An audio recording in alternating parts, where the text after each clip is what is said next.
స్త్రీనే, బయట అయినా వృత్తులైనా స్త్రీనే, వ్యాపారంలో అయినా స్త్రీ అయినా, రాజకీయంలో అయినా స్త్రీనే, రాజ్యంలో పరిపాలించాలన్నా స్త్రీనే.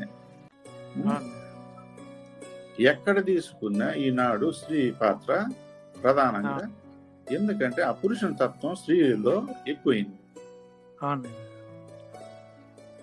ఇప్పుడు ఇప్పుడు ఎక్కడ చూసినా ముందు పురుషులు కనపడతా ఉండేది, ఇప్పుడు శరీసగము స్త్రీలు కూడా కనపడతా ఉంటారు.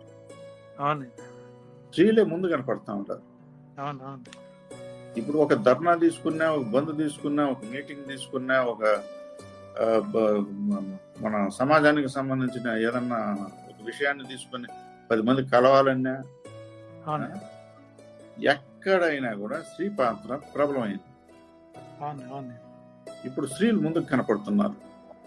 అది కూడా ఇప్పుడు ఉద్యోగాలు కానీ వీటిల్లో కూడా స్త్రీలకు సమానమైన హక్కులని, ఆ రిజర్వేషన్లు పెట్టడం, అదంతా కూడా ఎక్కువ అయిపోయింది. దానివల్ల వాళ్ళు కూడా ఈ ప్రభుత్వాలు కూడా ప్రోత్సహిస్తున్నాయి. వాళ్ళు కూడా ముందుకు పోతా ఉంటారు. ఉద్యోగాల్లో ఇప్పుడు పైలట్లు కూడా స్త్రీలే తోలుతా ఉంటారు, అన్ని కూడా స్పేస్ లేకపోతా ఉంటారు. అది మనకు తెలుస్తుంది కదా. నేను ఇప్పుడు స్త్రీ పాత్ర ఎంత అభివృద్ధి చెందింది. అవును నేనా,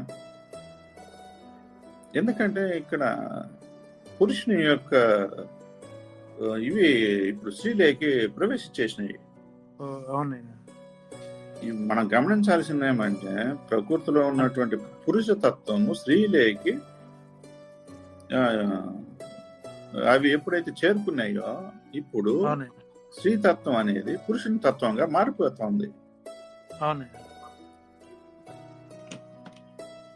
అప్పుడు పురుషతత్వం మారినప్పుడు ఇంకా స్త్రీలు ఇంకా ఇవన్నీ ఆటోమేటిక్ గా వాళ్ళు ముందుండి చేయగలుగుతారు కదా. ఇప్పుడు స్త్రీతత్వం ఉంటే దాని విధానం వేరు. స్త్రీతత్వం కాదు, ఇప్పుడు స్త్రీలో పురుషుని తత్వం వచ్చింది.